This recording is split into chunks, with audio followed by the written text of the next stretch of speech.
Здравейте! Казвам се Лети и обожавам приказките. Затова създадох и своя театър в куфър. А вие обичате ли приказки? Моля? Чудесно! Ами, да започваме тогава. До скоро!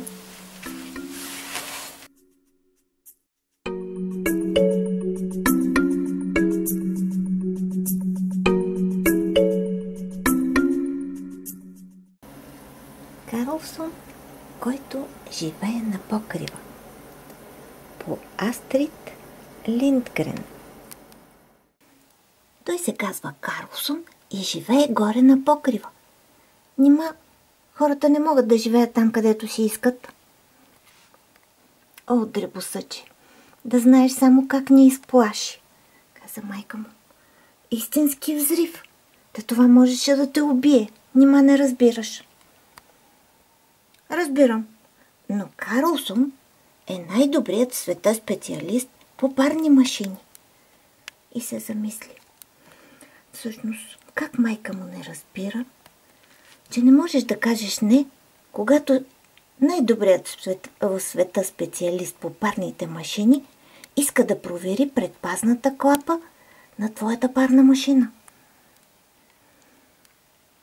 Ти си отговорен за своите действия, каза баща му. И не бива да прехвърляш вината на някакъв си там Карлсон от покрива, който сигурно не съществува. Съществува, разбира се. Естествено, че съществува. И може да лети, добави Босе. Да, може да лети. Представи си. Добре, мога да ти дам едно юре. Ако наистина видя този Карлсон, обещавам ти, че ще ти дам едно юре. Скоро и това ще стане. Просто днес той отиде да смаже мотора си, защото нещо трака. Но скоро ще го видиш. Стига измишлотини, дребосъче. По-добре се погрижи за петната върху шкафа, които останаха след взрива. О, това ли? Това е нищо работа. Както казва Карлсон, дреболия. Не си струва човек да се ядосва. И дребосъчето махна по начина, по който го правеше и Карлсон. Значи така. Тогава кажи на твоя Карлсон, че ако още веднъж си пъхне носа там, където не му е работа, така ще го напляскам, че ще ме запомни цял живот, каза майка му. Дребосъчето се ужаси, че майка му иска да напердаши най-добрия в света познавач на парни машини. Но все пак отиде в стаята си. Дребосъчето се разтъжи за Карлсон. Това дребно весело човече, което с едно махване на ръка можеше да превърне всяка неприятност в нещо дребно, за което не си струва да се ядосваш. Той се опита да чете книжка, но не след толкова чу познатото бръмчене.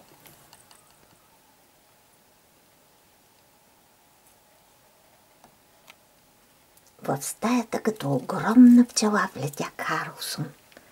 Направи няколко кръгчета, като се спираше пред картината и после продължаваше да оклеща стаята и отново се спираше. О, каква красота! Прекрасна картина. Не чак толкова, колкото моите. Много картини ли имаш горе на покрива? Попита дребосъчето. О, няколко хиляди. Аз самият много обичам да рисувам, когато ми остане време. Най-много обичам да рисувам петлета. Червени петлета. Аз съм най-добрият в света рисувач на червени петлета. О, как ми се иска да дойда с теб горе на покрива и да видя твоя дом, твоите картини и твоите хиляди парни машини. О, и това ще стане, но скоро ли? Дано да е скоро. Ами, скоро, разбира се, но първо трябва да поразчистя. Но ще бъде скоро. Както знаеш, аз съм най-добрият в света по бързото прибиране. Да, дребосъчето знаеше, че Карлсон за всичко е най-добрият в света. И в игрите. Дори е по-добър и от Кристер и Гонила. Кристер непрекъснато говори за неговото кученце Йофа. И ако утре пак спомене своята Йофа, ще му кажа, че всъщност неговата Йофа нищо не струва в сравнение с Карлсон. Да, ще му кажа за Карлсон, но в този момент Карлсон прекъсна мислите му. Няма ли да се поразсеем тук с нещо? Нямаш ли вече нова парна машина? Не, поклати глава дребосъчето. Дребосъчето си спомни за своята парна машина. Ето сега, тъй като Карлсон е тук, той може да покани майка си и татко си, за да се запознаят с него. Също и ако Бетън и Босе са вкъщи, също могат да го видят. И тогава реши: Карлсон, искаш ли да се запознаеш с мама и татко? Да, разбира се. На тях ще им бъде много приятно да се запознаят с мен. Аз съм толкова красив, умен, приятно дебел мъж в разцвета на силите си. В този момент от кухнята се усети миризма на пържени кюфтенца. Дребосъчето разбра, че е време за обяд. И след това размисли: може би ще е по-добре да запознае семейството си с Карлсон след обед, защото никога не е добре да прекъснеш мама точно когато пържи кюфтенца. Освен това, ако мама и татко решат по време на обеда да отворят дома за парната машина и разстроят Карлсон, не, това няма да е добра идея. Най-напред ще трябва да се наобядват и той да обясни на майка си и татко си, че в никой случай не трябва да отварят дома за парната машина. Няма да е добра идея също и да отварят дома за петната върху шкафа. Не. Най-напред ще трябва да им внуши, че не трябва да става дума за тези неща. И чак тогава ще може да им каже: а сега може да дойдете в стаята ми и да се запознаете с Карлсон. Колко ще е забавно само да гледа лицата им, учудените им физиономии, когато видят Карлсон. Но в този момент Карлсон спря да обикаля из стаята и започна да души като куче. Мирише на кюфтенца от месо. Как обичам кюфтенца. На тези думи на Карлсон можеше да се отговори само с: ако обичаш Карлсон, остани да обядваме заедно. Но дребосъчето не пожела да спомене тези думи. Той отново се замисли. И все пак Карлсон току-що заяви, че обожава кюфтенца. Значи трябваше да направи всичко възможно, за да нагости Карлсон, защото той иначе нямаше да идва да играе с него. О, как всичко зависеше от тези малки вкусни кюфтенца. Затова дребосъчето помоли Карлсон: Карлсон, почакай за малко. Ще донеса от кухнята малко кюфтенца. Хайде по-бързичко донасяй, че само с картини не може човек да се насити. Дребосъчето влетя в кухнята, където майка му с карирана престилка стоеше до печката и пържеше кюфтета в големия тиган. О, ти ли си, дребосъче?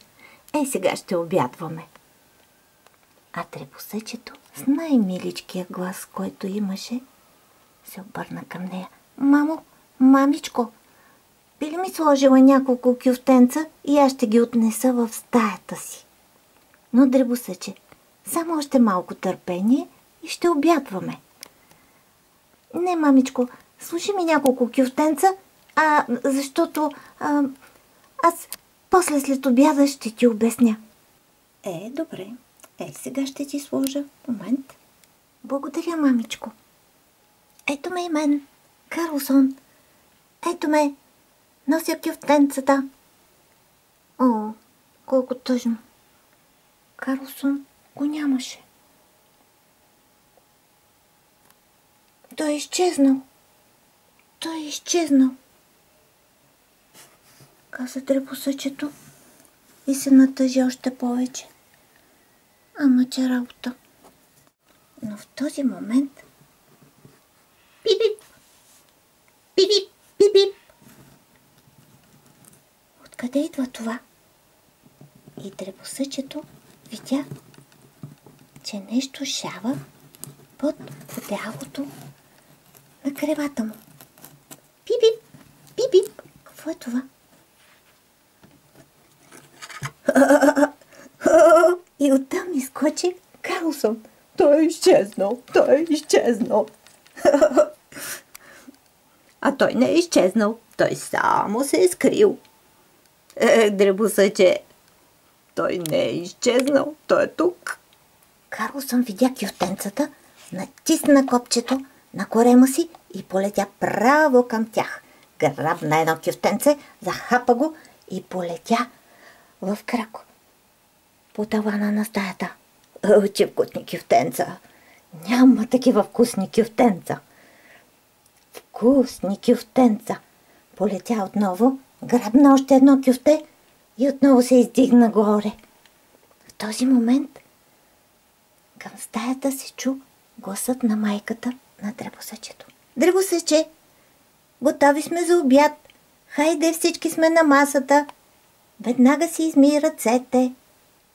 Аз трябва да вървя, но сегичка ще се върна. Обещай ми да ме чакаш. Разбира се, че ще те чакам, но аз какво да правя през това време? Нали, трябва да правя нещо. Нямаш ли повече машини?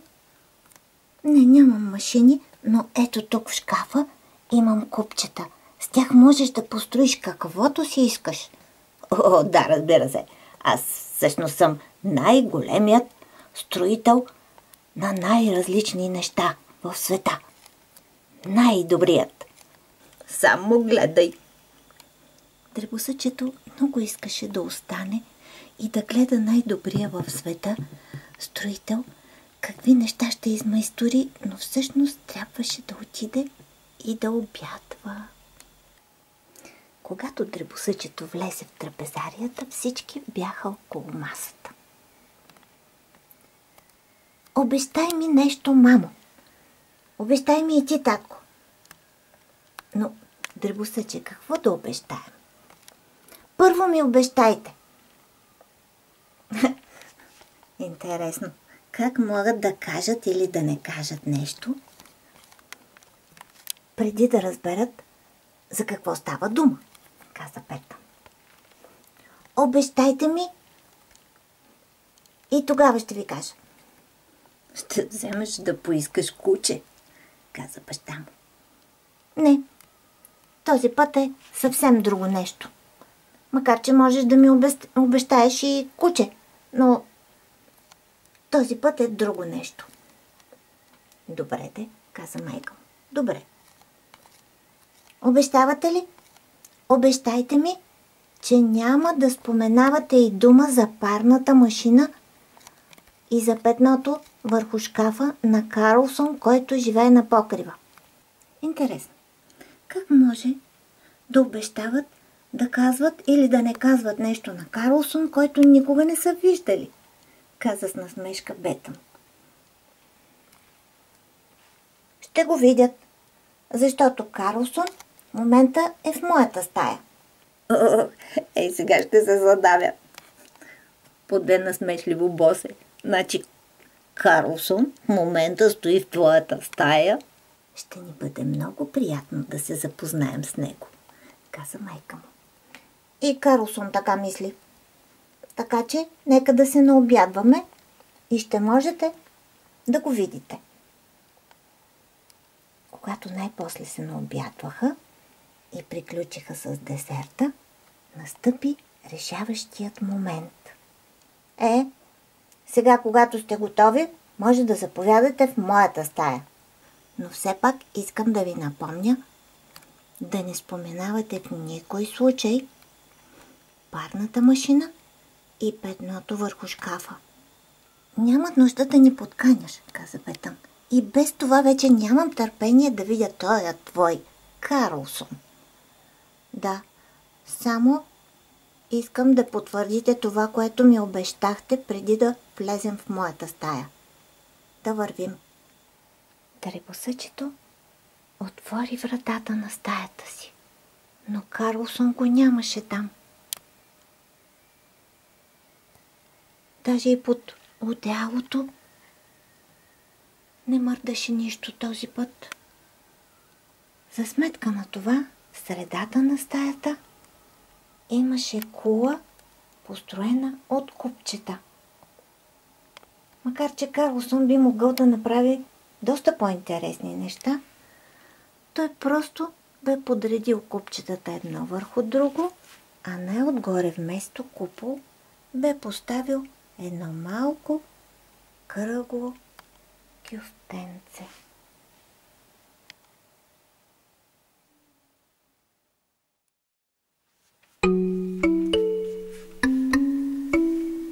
Хареса ли приказката ми? Може да ми напишете коментар. Също и заглавието на любимата ви приказка. А за тези от вас, които също като мен обожават приказките, харесайте или се абонирайте за Театър в куфар. И ако се притеснявате, че може да пропуснете следващата ми история, кликнете на звънчето долу, вдясно. Може също да ме последвате в Инстаграм. Може да разгледате и снимките на страничката ми във Фейсбук. Там ще видите всички неща, които правя. И за тези от вас, които са харесали моите кукли, свържете се с мен. И ще разберем дали бих могла да направя желаната от вас кукла. Линкове към Инстаграм и Фейсбук страничката ми ще намерите в описанието. А сега ви пожелавам вълшебни мигове с всички прочетени от вас приказки. И преди да ви кажа довиждане, за всички родители, които приготвят закуски, обяди, вечери за своите любими фамилии, ще поставя линк към еклектичната атмосфера и рецепти на Така готви папа. А сега довиждане и до скоро!